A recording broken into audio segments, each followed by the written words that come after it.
ప్రేక్షకులందరికీ నమస్కారం. ఈరోజు మనతో పాటు ప్రముఖ ఆధ్యాత్మికవేత్త, జ్యోతిష్య వాస్తు పండితులు, బ్రహ్మశ్రీ డాక్టర్ గుండెపూడి శివ సుధీర్ శర్మ గారు మనతో ఉన్నారు. సో ఆగస్టు మాసంలో రాశి వారి పరిస్థితి ఏ విధంగా ఉండబోతుందో గురుగారు మాటల్లోనే అడిగి తెలుసుకుందాం. నమస్కారం గురుగారు. శ్రీమాత్రే నమః. శ్రీ గురుభ్యో నమః. గురుగారు, ఆగస్టు మాసం, అందులోనూ విశేషంగా మనకి శ్రావణ మాసం. సో మకర రాశి వారి పరిస్థితి ఎలా ఉండబోతుంది? ప్రజెంట్ వీళ్ళ టైం ఎలా నడుస్తుంది? ఎలాంటి పరిస్థితులు ఎదురయ్యే అవకాశాలు కనిపిస్తున్నాయి? ఓవరాల్గా ఎలాంటి జాగ్రత్తలు తీసుకుంటే బాగుంటుంది అంటారు? ముఖ్యంగా ద్వాదశ రాశుల ఫలితాలు మనం చెప్పుకుంటూ ఉన్నాను నాన్న. ఈ ద్వాదశ రాశుల ఫలితాలు రాశి ప్రకారం ప్రతి ఒక్కరి జాతకం ఇలానే ఉంటుంది అని చెప్పడం అనేటువంటిది ఎక్కడా కూడా జ్యోతిష్ శాస్త్రంలో లేదు. ఒక రాశిలో కొన్ని కోట్ల మంది పుడుతూ ఉంటారు, అందరి జాతకం ఒకేలాగా ఉండాలని గ్యారంటీ ఎక్కడా లేదు. అలాగే మనం పుట్టినప్పుడు ఇప్పుడు ఏవైతే అనుకూలంగా ఉండేటువంటి గ్రహాలు ఉన్నాయో, ప్రతికూలంగా ఉండేటువంటి గ్రహాలు ఉన్నాయో, మనం పుట్టినప్పుడు లగ్నం నుంచి రాశి నుంచి ఏ గ్రహాలు ఎక్కడ సంచారం జరిగిందో అది తెలుసుకుంటే రాశి ద్వారా గోచారం చెబుతున్నాం కదా, ఇది జరుగుతుందని చెప్పడానికి గ్యారంటీ తెలుస్తుంది. ముఖ్యంగా మకర రాశి వారి కొన్ని లక్షణాలు ఉంటాయి నాన్న. ఈ లక్షణాలు ఉంటాయి, కర్కోటకంగా ఉంటాయి. అనుకున్న పని పట్టుకున్నారు అంటే వదలరు, అసలు పట్టుకోవడమే ఆలస్యం. ముఖ్యంగా పట్టుకోరు తొందరగా, రేపు రేపు రేపు రేపు పోస్ట్ పోన్ మైండ్ సెట్. రాత్రికి అనుకుంటారు, పొద్దున్నే లేచి 6 లేవాలి, 7 బయటికి వెళ్ళిపోవాలి, 8 ఈ పనులు చేయాలి, 9 ఈ పనులు చేయాలి, ఈ టైంకల్లా ఇట్లా ఉండాలనుకుంటారు. నెక్స్ట్ డే మార్నింగ్ లేచేది మాత్రం మళ్ళీ 9, 6 లేవరు మకర రాశి వాళ్ళు. కానీ వన్స్ లేవాలి అని మెంటల్గా బాగా స్ట్రాంగ్గా ఫిక్స్ అయ్యి లేచి పని మొదలు పెట్టారా, వాళ్ళకున్నంత కార్యదక్షత ప్రపంచానికి ఎవరికీ ఉండదు. లక్కీయెస్ట్ పర్సన్స్ కూడా మకర రాశిలోనే ఎక్కువ మంది ఉంటారు. వాళ్ళు చేసేది చిన్న ప్రయత్నం, కానీ ఫలితం మాత్రం పెద్దగా కనపడుతుంటుంది. చూసే జనాలకు ఎలా అనిపిస్తుంది అంటే, అమ్మో వీళ్ళు ఎంత తెలివిగా అడుగేసారు అనుకుంటారు. వీడికి వాళ్ళకి తెలుసు మనం పెద్దగా ఏం చేసింది అదృష్టం అనుకోవచ్చా? అంతే. Luckiest persons. లక్ వేరు, కష్టానికి ఫలితం వేరు. అవునా? అలా అని చెప్పి కష్టపడొద్దు, కొద్దిగానే కష్టపడమని కాదు నేను చెప్తుంది. కొద్దిగా కష్టపడితే అంత ఫలితం వస్తే, పరిపూర్ణంగా కష్టపడితే ఇంకెంత మంచి ఫలితం వస్తుంది. కాబట్టి కష్టం, ఇష్టం, ఈ రెండు కనుక వీళ్ళు మైండ్లో పెట్టుకొని ముందుకు వెళ్తే సంపూర్ణమైనటువంటి ఆనందదాయకమైనటువంటి జీవితాన్ని అనుభవిస్తారు. వీళ్ళ ద్వారా ఇంకొక లక్షణం ఏంటంటే, మకర రాశి వాళ్ళకొక్కళ్ళకే కాదు, పక్క వాళ్ళకు కూడా సహాయం చేసేటువంటి లక్షణాలు ఎక్కువ కలుగుతూ ఉంటాయి వీళ్ళలో. ఎలా, ఎవరన్నా ఏదన్నా బాధలో ఉన్నారంటే చూడలేరు, వెంటనే ఇచ్చేస్తుంటారు. వీళ్ళ దగ్గర ఎంత ఉంది అనేటువంటిది ఇప్పుడు ఎలా ఉంటుందంటే నాన్న, మినిమం వీళ్ళ మైండ్ సెట్ కూడా మినిమం ₹1,00,000 జేబులో ఉంటేనే వీళ్ళు ధైర్యంగా ఉంటారు. బ్యాకప్ ఉండాలి. లేదనుకోండి, ₹1,00,000 తక్కువ ఉందనుకోండి, ఏదో మొత్తం కోట్లు మొత్తం ఆస్తి మొత్తం పోయినట్టే ఉంటుంది. స్థిరాస్తి కాదు ఇక్కడ, కేవలం ఆర్థికంగా లిక్విడ్ క్యాష్. ఇప్పుడు మగవాళ్ళు అంటే ₹1,000 10,000 జేబులో పెట్టుకుని వెళ్ళిపోతాం, బ్యాంకులో ఉన్నాయి అనుకుంటాం. వీళ్ళకి కంటికి కనపడకపోతే మాత్రం అసలు వీళ్ళ వల్ల కాదు, మొత్తం డిప్రెస్ అయిపోతుంటారు. అలా అవ్వకండి దయచేసి. తప్పనిసరిగా ₹1,00,000 జేబులో ఉండేట్టుగా ప్రయత్నం మనం చేస్తే భగవంతుడి అనుగ్రహం తప్పనిసరిగా కలుగుతుంది. మకర రాశి వారికి ఈ ఆగస్టు మాసంలో ఫలితాలు చూసుకుంటే, షష్టమంలో గురుడు ఉన్నాడు. తద్వారా ఎదురు వాళ్ళని ఎదిరించి మాట్లాడేటువంటి తత్వం ఎక్కువగా ఉంటుంది వీళ్ళల్లో. ఆవేశం ఎక్కువగా ఉంటుంది, మాట పట్టింపులు ఎక్కువగా ఉంటాయి. చిన్న మాటను కూడా పట్టుకొని ఊగుతూ ఉంటారు. నన్నన్నావా ఇట్లాంటి మాట పట్టింపులు ఎక్కువగా ఉంటాయి. వీటిని కొంచెం పక్కన పెట్టండి, ఆవేశాన్ని పక్కన పెట్టండి, మాట పట్టింపులు పక్కన పెట్టండి. మీకంటే పెద్దవాళ్ళైనా చిన్నవాళ్ళైనా గౌరవించి మాట్లాడటం అనేటువంటిది ముఖ్యంగా ఈ మాసంలో వీళ్ళకి చెప్పుకోదగ్గ జాగ్రత్త. మనకంటే చిన్నవాడు కూడా మనకు సమాధానం చెప్పగలుగుతారు, దాంట్లో అనుమానమే లేదు, మన టైం బాగుండకపోతుంది. కాబట్టి అలాంటి గొడవలకి దూరంగా ఉండండి. అలాగే మిగిలిన విషయాల్లో, ఆరోగ్యపరమైనటువంటి విషయాల్లో అత్యధికమైనటువంటి సంతోషాన్ని పొందబోతున్నారు. అంతకుముందు ఉన్నటువంటి మనం పోయిన మాసంలో కూడా చెప్పుకున్నాం, గుప్త రోగాలు కొన్ని ఉంటాయి, దానివల్ల చాలా ప్రభావం కూడా ఉంటుందని కూడా మనం చెప్పుకుంటూ వచ్చాము. కానీ ఈ మాసంలో అలాంటి రోగాల నుంచి కూడా బయటపడి ఆరోగ్యవంతంగా ఉండేటువంటి పరిస్థితి తప్పనిసరిగా ఏర్పడుతుంది మకర రాశి వాళ్ళకి. అలాగే ఈ మకర రాశి వాళ్ళకి వివాహ ప్రయత్నాలు చేసినా తప్పనిసరిగా సంపూర్ణంగా నెరవేరుతుంది. మంచి సంబంధాలు కుదురుతాయి ఈ మాసంలో. అలాగే ఇక పెళ్ళి కాదు, అనవసరం, బ్రహ్మచారిగా ఉండిపోవచ్చు, సన్యాసం తీసుకోవచ్చు అనుకునేటువంటి వాళ్ళకు కూడా శుభవార్తలు, వివాహపరమైనటువంటి విషయాల్లో వింటారు చక్కగా, ఆ పరంగా వాళ్ళ ప్రయాణం కూడా సాగుతూ ఉంటుంది. అది ప్రేమికులకు కూడా ఏదైనా శుభవార్త ఉందా? ఇంట్లో పెద్దవాళ్ళు ఒప్పించి చేసుకుందాం అని చెప్పి ఎప్పటి నుంచో వెయిట్ చేస్తూ ఉంటారు. ఇక్కడ నేను అదే చెప్తాను అన్న, ఇప్పుడున్నటువంటి ప్రేమ వివాహాలు పెద్దలు ఒప్పుకోవడం పెద్ద సమస్యగా లేదు. ఇప్పుడు నిలబడ్డం అనే సమస్య, చేసుకున్న తర్వాత వీళ్ళిద్దరు నిలబడటం అనేది పెద్ద సమస్య. అది మానసికమైనటువంటి అంటే సన్నగిల్లిపోవడం, ఆత్మవిశ్వాసం సన్నగిల్లిపోవడం, ఇగో పెరగటం వాటి వల్ల. కాబట్టి అవి లేకుండా పక్కన పెడితే ఎప్పటికీ హ్యాపీగానే ఉంటారు. దయచేసి వివాహ ప్రయత్నాలు అంటే లవ్ మ్యారేజ్లు చేసుకోవద్దని నేను చెప్పటల్లా, చేసుకున్న తర్వాత ఇంత ప్రపంచాన్ని ఎదురించి తల్లిదండ్రుల్ని ఒప్పించడానికి అంత కష్టపడి చేసుకున్నటువంటి మీరు సుఖంగా ఉంటే తల్లిదండ్రులు ఆనందపడతారు. వివాహం అయిన తర్వాత ఆనందపడేది మీరిద్దరూ ఆనందంగా ఉంటే, మీతో పాటు 2 కుటుంబాలు 2 వ్యవస్థలు కూడా ఆనందంగా ఉండాలంటే మీ ఇద్దరి మధ్యలో ఈగో తగ్గాలి. ముఖ్యంగా ఈ మాసంలో వివాహ ప్రయత్నాలు ఇట్లానే ప్రేమ వివాహాలకు సంబంధించినటువంటి వాళ్ళకు కూడా సానుకూలంగానే ఉంటుంది. తల్లిదండ్రులు ఒప్పుకుంటారు తప్పనిసరిగా. అది ఇప్పుడు పెద్ద సమస్య కాదు. ఏముందండి కామన్ అయిపోయింది కదండి, తల్లిదండ్రులే కాంప్రమైజ్ అయిపోతున్నారు ఇవాళ రోజున. కుల మత భేద విచక్షణ అనేటువంటిది పెద్దగా చూసుకోవట్లేదు. కాబట్టి దయచేసి దీంట్లో ఇంకొక అంటే ఈ రాశి ఫలాలకు సంబంధించింది కాకుండా కూడా ఒకటి చెప్తాను. దయచేసి లవ్ జిహాద్ అని చెప్పి ఒకటి కొత్తగా వస్తుంది. ఆ వలలో మాత్రం దయచేసి మన హిందువుల పిల్లలు చిక్కుకోకండి. చిక్కుకొని మీరు అసలు పెళ్లి కాకుండా ఇంట్లో ఉన్నా బాగానే ఉంటుంది, అసలు లేకుండా పోతే చాలా బాధేస్తుంటుంది, తల్లిదండ్రులు కోత పెట్టిన వాళ్ళు అవుతారు. కాబట్టి దయచేసి అలాంటి లవ్ జిహాదులు ఇరుక్కోకండి, ప్రశాంతంగా ఉండండి. ప్రేమించిన సాటి కులం వాళ్ళని కాదు, మన హిందువులు ప్రేమించుకోండి, చక్కగా పెళ్లిళ్ళు చేసుకోండి. దీంట్లో మతం లేదు, కులం లేదు, ఇవన్నీ పిచ్చి మాటలు. అన్ని మతాలు ఒకటి కాదు, మన మతం మందే, వాళ్ళ మతం వాళ్ళదే. పరమతం అని చెబుతున్నాం కాబట్టి పరమతం, పరము అంటేనే పక్కది, మంది కాదనే కదా. సో కాబట్టి అది ఒకటి ఆలోచించండి దయచేసి యువత అంతా కూడాను. అలాగే ముఖ్యంగా రైతులకు కూడా విశేషమైనటువంటి యోగం కలగబోతుంది. చాలా విశేషమైన యోగం కలగబోతుంది.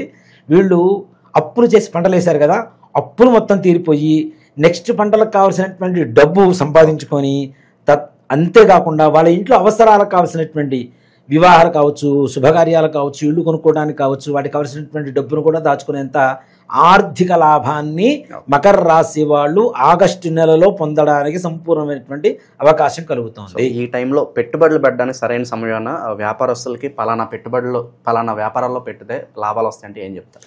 అంటే ఇదే చెప్తానన్న, ప్రతి ఒక్కళ్ళకి వ్యాపారము, వివాహము, ఉద్యోగము ఏదో ఒక సమస్య ఉంటుంది. ఇవి వాళ్ళ పర్సనల్గా వ్యక్తిగతమైనటువంటి జాతకాలు చూస్తే మాత్రమే చెప్పగలుగుతాం. దయచేసి ఒక రాశి ఫలంతోనే బేస్ అవుతూ మీ నెల మొత్తం ఇలానే ఉంటుందనేటువంటిది మాత్రం దయచేసి మీరు ఊహాగానాలతో ఉండకండి. దయచేసి మీ పర్సనల్ జాతకం ఏదైతే ఉంటుందో వాళ్ళ తద్వారా సంప్రదిస్తే ఏదైనా వాళ్ళకు ఉండేటువంటి మా వ్యక్తిగతమైనటువంటి సమస్యలు ఏవైతే ఉంటాయో అవి తీర్చడానికి వాటికి పరిహారాలు ఉంటాయి. తప్పనిసరిగా ప్రతి ఒక్క సమస్యకి పరిష్కారం ఉంటుంది, అవి చెప్పడానికి ప్రయత్నం చేయవచ్చు. విద్యార్థులు, నిరుద్యోగులు వీళ్ళ పరిస్థితి ఎలా ఉండబోతుంది? విద్యార్థులు కూడా సంపూర్ణమైనటువంటి యోగం ఉంది నాన్న, మంచి అవకాశం ఉంది. కాకపోతే ఈ నెలలో విద్యార్థులు కొంచెం కష్టపడండి, 100% మంచి యోగాన్ని పొందుతారు. అలాగే ఉద్యోగస్తులు, తోటి ఉద్యోగస్తులతో గొడవ పెట్టుకోకండి, మంచిగా ఉండండి. రాబోయే రోజుల్లో మీతోటి ఉద్యోగం చేసినటువంటి వాళ్ళంతా కూడా మిమ్మల్ని చూసి ఈర్ష్యపడేంత గొప్ప స్థాయికి ఎదగబోతున్నారన్న విషయాన్ని మాత్రం మనసులో పెట్టుకొని పనిచేయండి. అంత గొప్ప స్థాయి రాబోతుంది. ప్రభుత్వపరమైనటువంటి ఉద్యోగస్తులు కావచ్చు, లేదంటే ప్రైవేట్ పరమైనటువంటి ఉద్యోగస్తులు కావచ్చు, ఉన్నత పదవి అలంకరించేటువంటి పరిస్థితుల్లోకి తొందరలో రాబోతున్నారు. అది గమనించుకోండి, మంచి యోగం కలుగుతుంది. ఎప్పటి నుంచో పోలీస్ స్టేషన్ల చుట్టూ, కోర్టుల చుట్టూ తిరిగి అలసిపోయి ఉంటారు. అలాంటి వాళ్ళకి ఏదన్నా గుడ్ న్యూస్ ఉందా గురుగారు ఈ మాసం ఏదన్నా? వీళ్ళకి తప్పనిసరిగా నాన్న, ఇప్పుడు వైవాహిక పరమైనటువంటి జీవితాల గురించి ఎక్కువ కోర్టులో తిరుగుతుంటారు. వాళ్ళకి శుభ వార్తలు వినేటువంటి అవకాశం కలుగుతుంది మకర రాశి వాళ్ళకి. అలాగే ఈ ఆస్తులకు సంబంధించినటువంటివి, ఆర్థిక సంబంధించిన ఏవైతే సివిల్, క్రిమినల్ కేసులు ఉన్నాయో ఇలాంటి వాటికి కూడా కూసింత ఊరట కలగడానికి అవకాశం కలుగుతుంది. అంతే, ఇక్కడ ఊరట కలుగుతుంది కదా, మనం ఏదో తప్పులు చేసేద్దాం అనేటువంటి భావంతో ఉండొద్దు. ఆల్రెడీ చేయబట్టే మనం కోర్టుల చుట్టూ తిరుగుతున్నాం కాబట్టి ఇక్కడ ఒకటి న్యాయపరమైనటువంటివి. అన్యాయపరంగా మనం ఏదో ఎదురు వాళ్ళని కొట్టేసి మనమే కేసు పెడతామంటే అది కరెక్ట్ కదా, బొగుడు కొట్టి మొరబెట్టుకున్నట్టు ఉంటుంది. అప్పుడు అలా కాదు, న్యాయపరమైనటువంటి వ్యవహారాల్లో తప్పనిసరిగా ఈ నెలలో వాళ్ళ కోర్టు వ్యవహారాలు తప్పనిసరిగా సానుకూలంగా ఉండేటువంటి అవకాశం. సో సమాజంలో మాకంటూ కొంత పేరు, గుర్తింపు రావాలనుకుంటారు, వాళ్ళకి ఎలా ఉండబోతుంది? వీళ్ళకి ప్రత్యేకంగా ఒక స్త్రీ వల్ల ఏదన్నా ఇబ్బందులు రాబోతున్నాయి? ముఖ్యంగా రాజకీయ నాయకులు ఇట్లాంటి వాటికి ఎక్కువగా ఓ మాట చెప్పానండి. రాజకీయ నాయకులకి ఉన్నత పదవి ఊరిస్తూ ఉంటుంది. ఈ నెలలో అయితే అవుతుందన్న గ్యారంటీ అయితే లేదు. తప్పనిసరిగా వచ్చే నెలలో అవ్వడానికి అవకాశాలు ఉన్నాయి. ఈ నెలలో దరిదాపుగా మీ ప్రయాణం ఏదైతే ఉందో, ఏ దిశకైతే ప్రయాణం చేస్తున్నారో టార్గెట్కి దగ్గరగా రీచ్ అవ్వబోతున్నారు. అతి దగ్గరలో ఉన్నారన్నది మాత్రం గుర్తుపెట్టుకోండి. తద్వారా మీ ప్రవర్తన ఇంకాస్త ఎక్కువగా మీ రాబోయేటువంటి పదవి మీద ప్రభావం చూపించబోతుంది. కాబట్టి 100% మీ ప్రవర్తన కూడా మంచిగా ఉంటే 100% రాబోయేటువంటి రోజుల్లో ఉన్నతమైనటువంటి పదవిని అలంకరించబోతున్నారు. అతి దగ్గరలో ఉంది నాన్న, పెద్ద సమయం లేదు. ఆగస్టు ఎండింగ్లో దాదాపుగా వీళ్ళకి కావాల్సినటువంటి శుభవార్తలు వినేస్తారు వీళ్ళు 100%. ఇక శత్రువుల నుంచి ఇబ్బంది కావచ్చు, అయిన వాళ్ళే ప్రలోభాలకు గురి చేసే పరిస్థితులు ఏమైనా రాబోతున్నాయా? ఇక్కడ శత్రు బాధలు అనేటువంటివి ముఖ్యంగా ఇప్పుడు ఎవరో కూడా లీగల్గా కొట్టుకోవటంలా, ఇల్లీగల్గా ఈ క్షుద్ర ప్రయోగాలు ఇట్లాంటి వాటి ద్వారా చేసుకుంటున్నారు. కాబట్టి దయచేసి మీ డేట్ ఆఫ్ బర్త్లు ఇవి గోప్యంగా ఉంచడానికి ట్రై చేయండి. ఓపెన్గా పెట్టకూడదు, ఓపెన్గా పెట్టొద్దు. మీ ఇళ్లలో ఏదైనా వస్తువులు పోవడం ఇట్లాంటివి కూడా జరుగుతూ ఉంటాయి. ఈ సమయంలో దొంగలు పట్టడం, లేదంటే మీకు నిజంగా చెప్పాలంటే ఇలాంటి ప్రయోగాలు అవి చేయాలంటే వస్త్రాలు ఇట్లాంటివి ఎక్కువగా తీసుకుంటుంటారు. అలాంటివి మీకు తెలియకుండా ఇంట్లోంచి వెళ్ళిపోవడం ఇలాంటివి జరుగుతుంటాయి. కాబట్టి తగిన జాగ్రత్తలు తీసుకోవడం. ఫోటోలు కూడా ఇప్పుడు ఓపెన్గా ఇన్స్టాలో పెట్టేస్తున్నారు, ఉంటాయి, అన్నిట్లో ఉంటాయి. ఇప్పుడు మేము ఈ ప్రయోగం చేస్తాం, ఆ ప్రయోగం చేస్తాం, ఈ వశీకరణం చేస్తాం, ఆ వశీకరణం చేస్తాం అని చెప్పి ఓయమ్మ ఎల్లమ్మ పోచమ్మ జ్యోతిష్యాలు అవి గురురాజులు అవి ఏవో పెడుతున్నారు. సింపుల్గా ఒక మాట చెప్తానన్న, వాళ్ళు చేసే శక్తి కనుక వాళ్ళకు ఉంటే నాలాంటి వాళ్ళ వీడియోలు ఆడియోలు పెట్టుకొని వాళ్ళ ఫోన్ నెంబర్లు వేసుకోవాల్సినంత దౌర్భాగ్య పరిస్థితుల్లో వాళ్ళు ఉండరు. అవునా కాదా? ఇప్పుడు నేను ఒక వీడియో చేస్తా, ఈ వీడియో బాగా వైరల్ అవుతుంది ఏదన్నా, ఈ వైరల్ అయిన వీడియోని ఎడిట్ చేసుకొని డౌన్లోడ్ చేసుకొని ఎడిట్ చేసుకొని వాళ్ళ నెంబర్ వేసుకుంటున్నా. అదెంత దౌర్భాగ్యం. వాళ్ళకి అంత శక్తే ఉంటే ఇవి ఎందుకు చేస్తారు కదా? కాబట్టి అట్లాంటివి కూడా నమ్మొద్దని చెప్తా దయచేసి. ప్రయోగాలు వియోగాలు ఉన్నాయా లేవా అనేది తర్వాత సబ్జెక్టు, కానీ చేసేవాడు కొంతమంది ఉంటారు దౌర్భాగ్యులే వాళ్ళు చేసేవాడు కూడా. న్యాయం ఏంటో తెలుసుకోకుండా ఎవరు వస్తే నీ దగ్గర వాళ్ళకి న్యాయం చేసి పెడతా అంటే కరెక్ట్ కాదు కదా. అంత శక్తిలో ఉన్న వాళ్ళైతే గురుగారు మన కంట్రీ చుట్టూ బోల్డ్ మంది శత్రువులు. ఏమో పాకిస్తాన్ ఈ బడికి భస్మీపడలని చేయాలి. అవునా? మన పెహల్గాం జరిగిన తర్వాత కూడా పాకిస్తాన్ అసలు రూపు లేకుండా చేసి పడేయాలి. అలాంటివి ఏం చేయలేదే మరి. అవునా? ఎంతసేపటికి ధనాలాభపేక్ష తప్పితే వేరే రకమైనటువంటి ఆలోచనలు లేవు.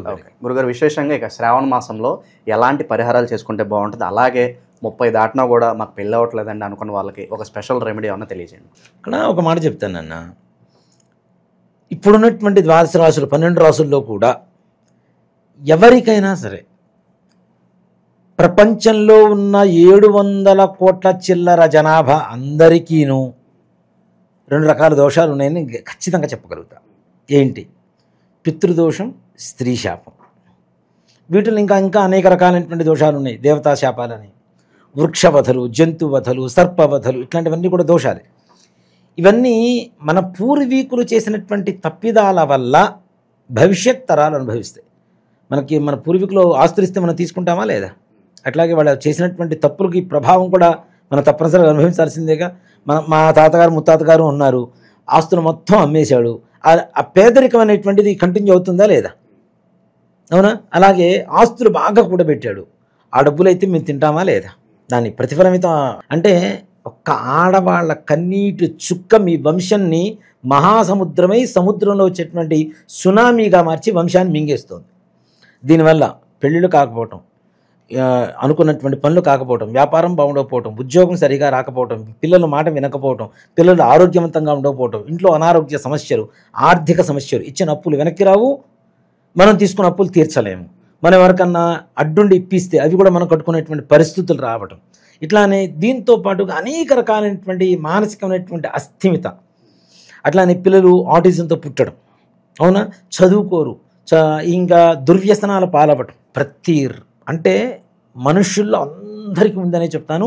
ఇంకా చెప్పాలి అంటే దాదాపు 80-85 ఆ టైం నుంచి పుట్టినటువంటి ప్రతి ఒక్కరికి ఉంది. దాంట్లో ఏమాత్రం కూడా సంశయం లేదు. పరిష్కారం ఏంటంటారు? ఒక్కడేనన్న, ఇది ప్రతి అమావాస్యకి మనం పితృకార్యాలు చేస్తూ ఉంటాం. అవునా? అలాంటి అమావాస్య ప్రతి నెల చాలా విశేషమైనటువంటిది. మనం ప్రతి నెల అమావాస్యకి ఇంట్లో పితృతర్పణ వదలండి, ఎవరికైనా బ్రాహ్మణికి స్వయం పాకం ఇవ్వండి అని చెప్తుంటాం.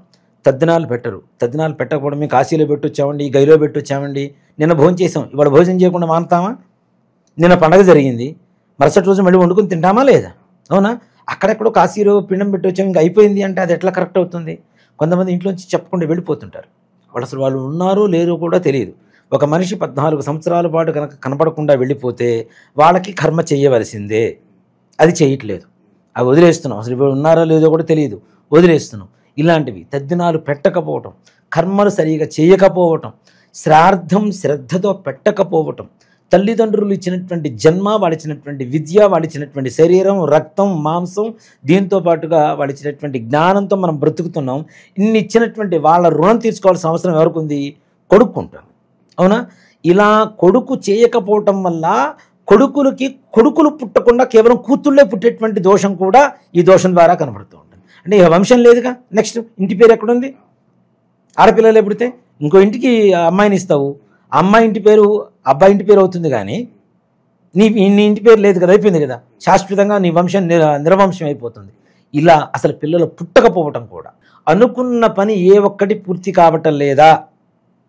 సింపుల్గా చెప్పాలంటే ప్రశాంతంగా మీ జీవితంలో లేరా అంటే మీ వంశంలో, మీ పూర్వీకుల్లో ఆడవాళ్ళు మగవాళ్ళు 60 ఏళ్ల లోపల heart problem, kidney problem, liver problem, brain stroke, suicide, accidents, cancer, ఇట్లాంటి కారణాలతో చనిపోయారు.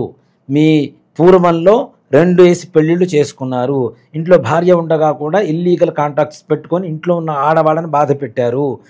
భర్త ద్వారా భార్య కావచ్చు, అత్తమామల ద్వారా కోడలు కావచ్చు, ఆడపడుచు ద్వారా వదిన కావచ్చు, వదిన ద్వారా ఆడపడుచు కావచ్చు, మరుదుల ద్వారా బావల ద్వారా మరదలు కావచ్చు. ఇలాంటి వాటికి ప్రతి నెల అమావాస్య మా ఆధ్వర్యంలో జరుగుతూ ఉంటుంది.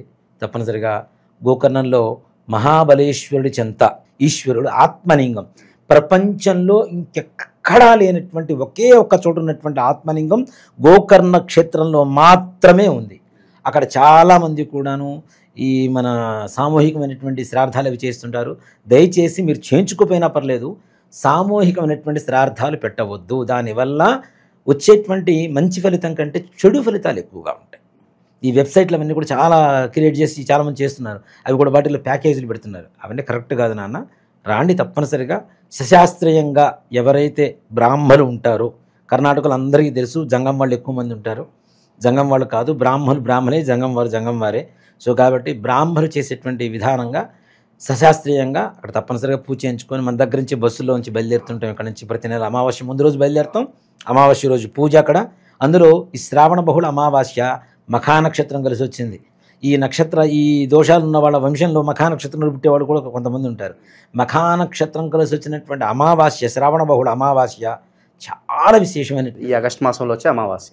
ఈశ్వరుడికి, వెంకటేశ్వర స్వామి వారికి, లక్ష్మీదేవికి, గౌరీదేవికి, పితృదేవతలకి, చంద్రుడికి, ఇంతమందికి ఇష్టమైనటువంటి మాసం ఇది. ఇంతమంది మాసం ఇష్టమైనటువంటి దేవతలకి ఆరాధనకి అర్హత కలిగినటువంటి మాసంలో శ్రావణ బహుళ అమావాస్య ఆగస్టు 23వ తారీఖు అయింది. 22వ తారీఖు ఇక్కడ బయలుదేరుతాం. 23వ తారీఖు పూజ ఉంటుంది. మరలా చేయించుకొని 24వ తారీఖు ఉదయం 11 గంటల కల్లా హైదరాబాద్లో ఉంటాం. కాబట్టి రావాలనుకున్నటువంటి వాళ్ళు అందరూ రాండి తప్పనిసరిగా. నా ఆధ్వర్యంలో, అంటే నేను చేయించడం కాదు, నేను అక్కడ బ్రాహ్మణులు పెట్టి చేయిస్తూ ఉంటాం. తప్పనిసరిగా నేను కూడా కలుస్తాను మిమ్మల్ని అక్కడ. తప్పనిసరిగా రాండి. రావాలనుకున్న వాళ్ళు దయచేసి సామూహికంగా చేయించుకోవద్దు. సో కాబట్టి దీనికి ప్రత్యక్ష నిదర్శనం ఇంకోళ్ళు కాదండి, నాకు నేనే 2018లో నేను చేయించుకున్నాను. నాది లైక్ శబరి తత్వం. నాది భక్తి అంటే శబరి తత్వం. రాముడికి పండ్లు ఇచ్చేటప్పుడు ఆవిడ ఎంగిలి చేసి బాగుందా లేదా అని టేస్ట్ చూసి మరీ ఇచ్చింది. నేను చేయించుకున్న తర్వాత నాకు బాగుంటే మిగిలిన జనాలకు చెప్తా. నేను తినకుండా పండు బాగుంది తిను అంటే అది ఎంతవరకు? అవునా? అది మొహమాటానికి వగరుగా ఉన్న తీయగా ఉందని చెప్తారు. అలా కాదు, నేను అనుభవించాను కాబట్టి ఎదుటి వాళ్ళకి చెప్పడానికి నాకు అర్హత కలిగింది. మనం అనుభవించిన తరువాత, మనం చేసిన తర్వాత చెప్పడం అనేటువంటిది ధర్మం. కాబట్టి నేను చేయించుకున్న నా జీవితం సంపూర్ణంగా అక్కడ ఉన్నటువంటి మహాబలేశ్వరుడు అనుగ్రహంతో నా జీవితం మహాబలంగా తయారైంది. అందరికీ తెలిసిన విషయమే. ఈ మకర రాశి వాళ్ళకి స్కిన్ పరమైనటువంటి అనారోగ్య పరిస్థితులు కూడా ఎక్కువ రావడానికి అవకాశం ఉంది ఈ నెలలో. అది కొంచెం జాగ్రత్త పడండి. ముఖ్యంగా చర్మ సంబంధమైనటువంటి అనారోగ్యాలు. దీంతో పాటుగా వీళ్ళు ఏం చేస్తే వైవాహిక జీవితం కానివ్వండి, మిగిలిన శత్రుబాధలు ఇట్లాంటివి తొలగిపోతాయనే పరిస్థితికి వస్తే ఉలవలు తీసుకోండి. సోమవారం పొద్దున చక్కగా నానబెట్టేసేయండి. మంగళవారం పొద్దున నీళ్లు తీసేసేయండి. బెల్లం తీసుకోండి, మంచిగా నలిపి దాంట్లో కలపండి. ఆవుకు తీసుకెళ్ళి పెట్టండి. ఆవుకి పృష్ఠభాగాన్ని నమస్కారం చేసుకోండి. ఆవుకు కావలసినటువంటి గ్రాసానికి ఏదన్నా సమర్పించండి. దాంతోపాటు బుధవారం రోజున గణపతికి పూజ చేయించండి గరికతో. 100% మీరు అనుకున్న పనులు పూర్తవుతాయి. ఓకే, ఓవరాల్గా ఈ మాసం అంతా వీళ్ళకి ఎలా ఉండబోతుంది, ఎలాంటి జాగ్రత్తలు తీసుకోవాలి, అద్భుతంగా వివరించారు. ధన్యవాదాలు. శ్రీమాత్రే నమః. శ్రీ గురుభ్యో నమః.